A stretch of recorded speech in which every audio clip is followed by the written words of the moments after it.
हम एक छोटे से बेन को देखते हैं जिसके दादा उसे एक छुपे हुए खजाने की कहानी सुना रहे थे। इस खजाने के बारे में बहुत कम लोगों को पता था। अब सालों बाद जब बेन बड़ा हो चुका था तो उसने कुछ और लोगों के साथ मिलकर उस खजाने को ढूंढने का फैसला किया। बेन को अपने दादा की कहानी से थोड़ा अंदाजा था कि ये कहाँ हो सकता है। उसके दादा ने उसे एक नोट दिया था जिस पर एक नाम लिखा था। उसने हिसाब लगाया कि ये नाम एक पुराने जहाज का है। उसके एक दोस्त रायली ने उस जहाज की लोकेशन का पता लगाने में उसकी मदद की। जब वो लोग इस जहाज को ढूंढने निकले तो बेन ने हिसाब लगाया कि वो जहाज जरूर बर्फ की इस चादर के नीचे छुपा होगा। उन्होंने काफी देर तक खुदाई की और आखिरकार जहाज मिल ही गया। बेन ने सबको ये खबर दी और फिर इयन का धन्यवाद किया जो उनका साथी था और इस पूरी खोज में सारा पैसा उसी ने लगाया था। हालांकि लोग बेन और उसके परिवार को हमेशा से पागल कहते थे क्योंकि वो एक ऐसे खजाने को ढूंढ रहे थे जिसके होने का किसी को अंदाजा ही नहीं था। खैर अब बेन अपनी टीम के साथ उस जहाज में घुसा। जब उन्होंने आसपास देखा तो उन्हें एक कमरा मिला जिसमें बारूद के ढेर सारे डब्बे थे। थोड़ा और अच्छे से ढूंढने पर बेन को एक डेड बॉडी मिली जो एक डब्बे को पकड़ी हुई थी। जब उसने चेक किया तो उस डब्बे में एक पैकेज था और उसके अंदर एक पाइप थी। बेन सोचने लगा कि इस पाइप में इतना भी क्या खास है कि इसके लिए कोई अपनी जान दे गया।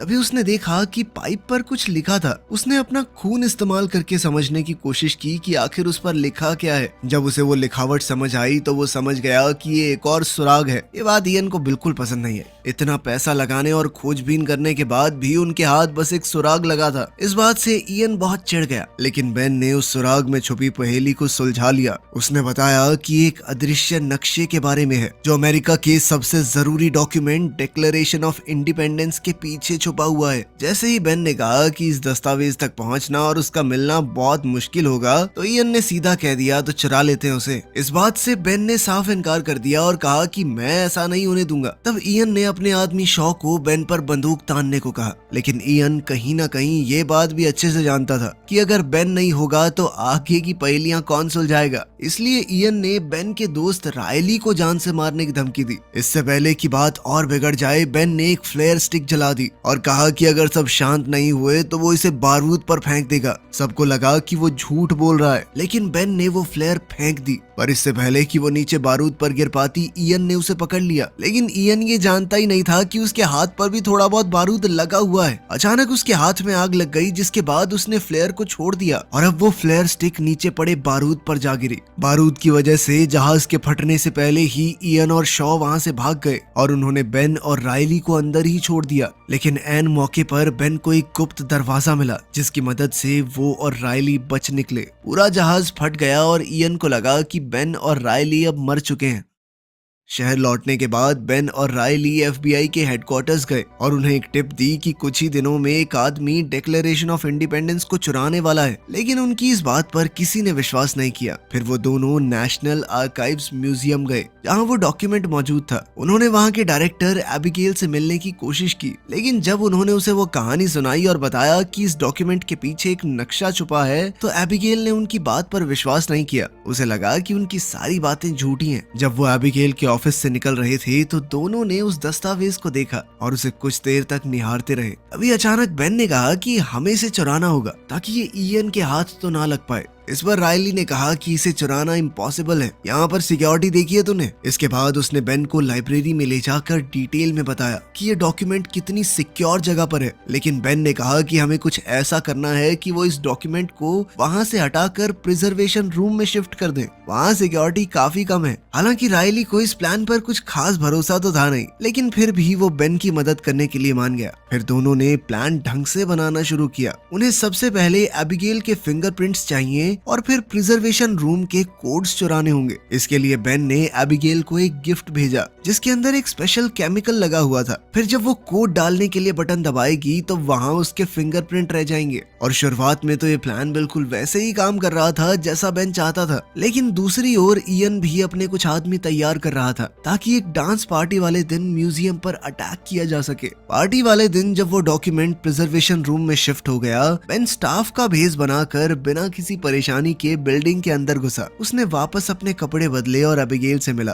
एबिगेल उसे देखकर चौंक गई। बेन ने झूठ कहा कि उसने म्यूजियम को एक बहुत बड़ा डोनेशन दिया है और फिर मौका पाते ही उसने एबिगेल का शैंपेन ग्लास चुरा लिया जिस पर उसके फिंगरप्रिंट्स लगे हुए थे। इसी बीच इयन और उसके आदमी भी म्यूजियम आ गए। वो एक अंडरग्राउंड टनल के जरिए बिल्डिंग में घुसे। थोड़ी देर बाद बेन प्रिजर्वेशन रूम में पहुंच गया, लेकिन जब रायली कैमराज से उस पर नजर रखे हुए था तो इयन के एक आदमी ने उनका एक्सेस ब्लॉक कर दिया। बेन ने फैसला किया कि वो डॉक्यूमेंट को पूरे फ्रेम के साथ ही लिफ्ट के जरिए नीचे ले जाएगा। जैसे ही वो बाहर निकला तो इयन और उसके लोगों ने उसे देखा और वो चौंक गए, क्योंकि उन्हें तो लगा था कि बेन मर चुका है। उन्होंने उसे देखते ही उस पर गोलियां चलाई, लेकिन बेन ने डिक्लेरेशन ऑफ इंडिपेंडेंस के उस डॉक्यूमेंट को आगे कर दिया। उस पर बुलेट प्रूफ ग्लास लगा था जिसने बेन को बचा लिया। आखिरकार किसी तरह बेन लिफ्ट में घुस गया और उसने डॉक्यूमेंट को उसके प्रोटेक्टिव कवर से बाहर निकाला। जैसे ही बेन बाहर निकलने लगा उसने एबिगेल की नजरों से बचने की कोशिश की, जिसने ये कंफर्म कर लिया था कि बेन का नाम गेस्ट लिस्ट में था ही नहीं। इसके बाद बेन म्यूजियम के एक स्टोर में छुप गया, लेकिन जब वो डॉक्यूमेंट के साथ वहां से निकलने लगा तो कैशियर ने सोचा कि वो डॉक्यूमेंट की कॉपी चुराने की कोशिश कर रहा है जो बिल्कुल सेम साइज में वहाँ सेल पर थी।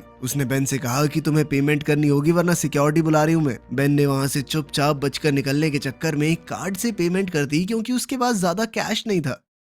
जब वो बाहर जा रहा था तो एबिगेल ने उसे देख लिया और उसका पीछा करने लगी। जैसे ही बेन ने वो डॉक्यूमेंट रायली की वैन के पिछले हिस्से में डाला तो एबिगेल ने उससे पूछा कि तुम क्या कर रहे हो। इसके बाद बेन के हाथ में वो डॉक्यूमेंट देखकर एबिगेल समझ गई कि उसने क्या किया है। ये देखते ही एबिगेल चिल्लाने लगी, जिसके बाद बेन ने चुपचाप वो डॉक्यूमेंट उसे वापस कर दिया। इसके बावजूद भी जब वो आसपास की पुलिस को बुलाने लगी तो इयन ने उसे डॉक्यूमेंट के साथ देख लिया और अपने आदमियों को उसके पीछे छोड़ा। बेन ने एबिगेल को बचाने की कोशिश की, लेकिन इयन के आदमी उसे पकड़ कर ले गए। इसी बीच म्यूजियम गार्ड्स को पता चल गया कि डॉक्यूमेंट चुरा लिया गया है। तुरंत ही पूरा म्यूजियम लॉकडाउन में चला गया और एफबीआई को बुला लिया गया। इयन ने वैन में एबिगेल से कहा कि ये डॉक्यूमेंट मेरे हवाले कर दो, लेकिन एबिगेल ने सीधे तौर पर मना कर दिया। अचानक उनकी वैन के सामने कुछ आ गया तो ड्राइवर को कट मारना पड़ा। इस झटके से पीछे मौजूद सभी लोग गिर गए और एबिगेल ने इस मौके का फायदा उठाते हुए भागने की कोशिश की, लेकिन वो पूरी तो नहीं निकल पाई, बस वैन के दरवाजे से लटक कर रह गई।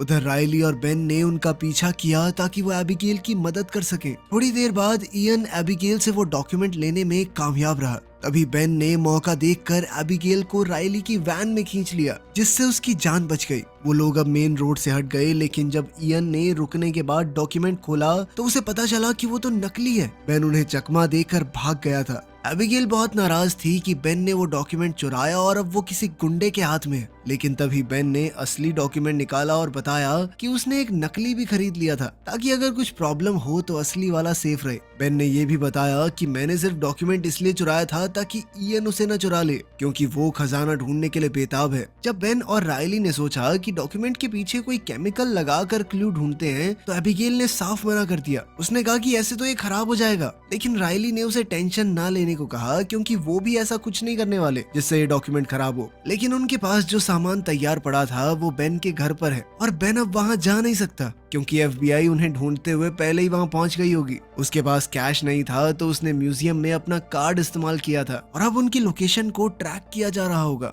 जैसे ही वो लोग वैन साइड में रोककर सोचने लगे, बेन ने कहा कि कुछ जरूरी चीजें हैं जो खजाना ढूंढने में जरूर काम आएंगी, लेकिन वो सब मेरे घर पर है। उनमें से एक चीज फ्रैंकलिन नाम के इंसान के लिखे हुए कुछ लेटर्स थे जो उस खजाने से जुड़े हुए हैं। बेन को याद आया कि उसके पिता के पास उन लेटर्स की कॉपी थी, इसलिए उसने फैसला किया कि वो उनके पास जाएगा। एबिगेल ने उस डॉक्यूमेंट के साथ भागने की कोशिश की, लेकिन बेन ने उसे रोक लिया। थोड़ी बहसबाजी के बाद वो भी उनके साथ जाने को मान गई, क्योंकि अब वो भी देखना चाहती थी कि आखिर ये क्या खजाना है।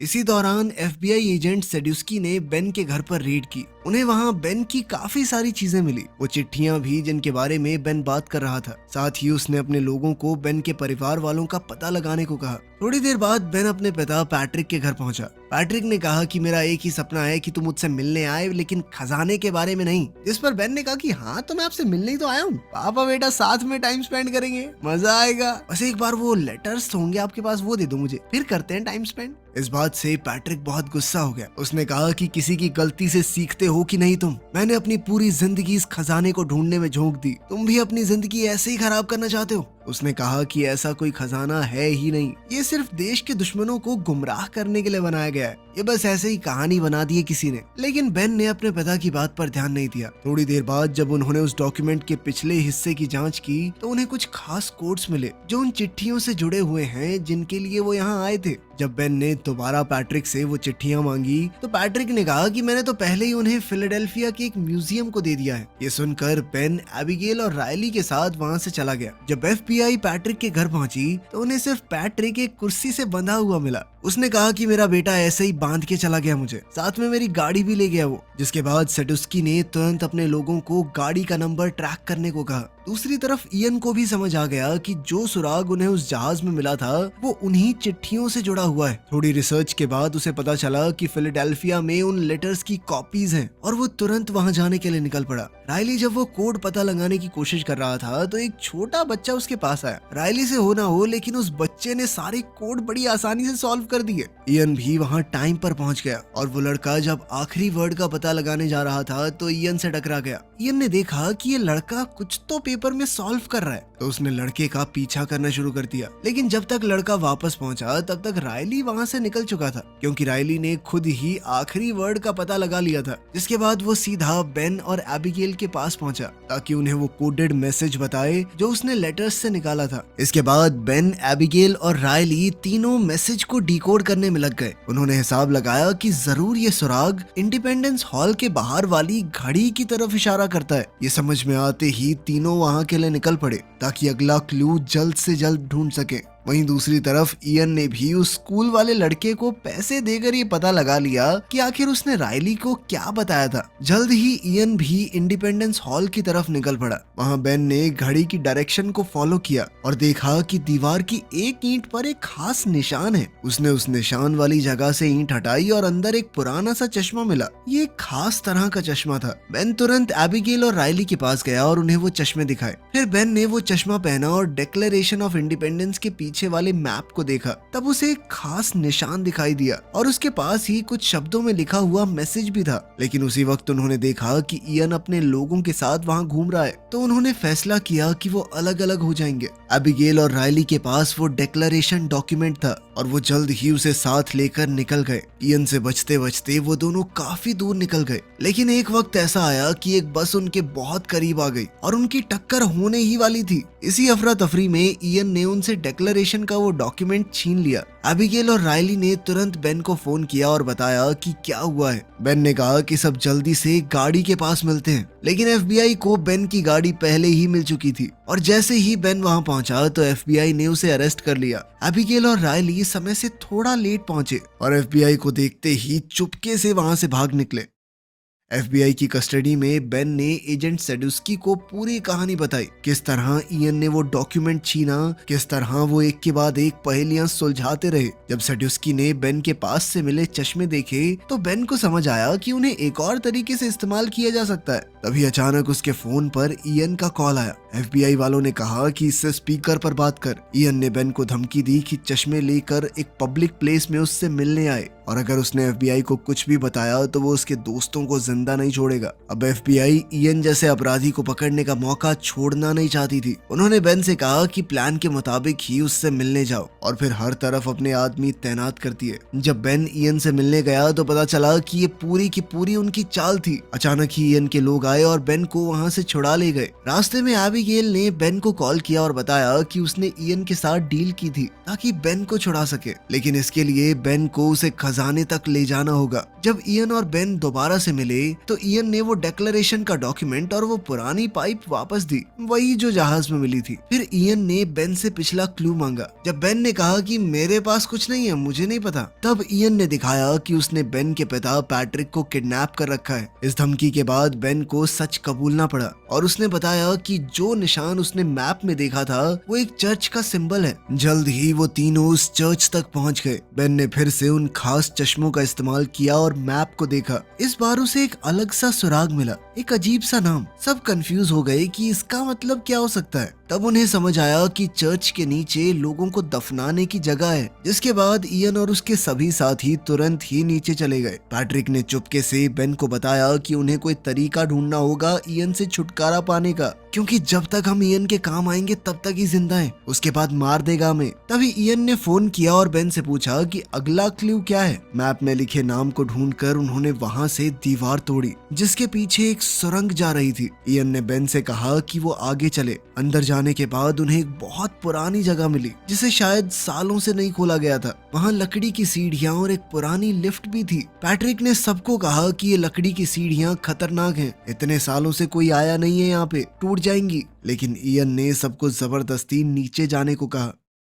जब सभी लोग उन सीढ़ियों से नीचे उतर रहे थे तभी अचानक से बहुत सी सीढ़ियां टूट गई। इस घटना में शॉ नीचे गिरकर मारा गया। अब वो पूरा हिस्सा टूट रहा था और बाकी सबको लिफ्ट के ऊपर कूदकर अपनी जान बचानी पड़ी। उस लिफ्ट ने उन्हें खाली कमरे में ले जाकर छोड़ दिया। इयन ने बेन से पूछा कि खजाना कहाँ है। बेन ने दिखावा किया कि उसे भी कुछ नहीं पता। इयन ने गुस्से में उन्हें धमकी दी कि अगर बेन ने कुछ नहीं बताया तो वो उन्हें यहीं पर छोड़कर चला जाएगा। तभी पैट्रिक ने कहा कि अगला सुराग इस लालटेन के अंदर है। उसने ये भी कहा कि ऐसी ही एक लालटेन बॉस्टन की चर्च में भी है, तो खजाना शायद वहीं पर होगा। इयन फिर भी उन्हें वहीं छोड़ के चला गया, ये कहकर कि जब मुझे खजाना मिल जाएगा ना तो वापस आऊंगा तुम लोगों के लिए। इस पर रायली ने परेशान होकर कहा कि हम यहीं मरने वाले हैं। तब बेन और पैट्रिक ने रायली और एबिगेल को बताया कि उन्होंने इयन से झूठ कहा था, वो लालटेन तो सिर्फ एक डिस्ट्रैक्शन थी। फिर उन्होंने एक और क्लू ढूंढा जो उन्हें एक नए कमरे तक ले गया। उस कमरे के अंदर की जगह को देखकर ऐसा लग रहा था मानो उनसे पहले कोई और वहां आ चुका हो।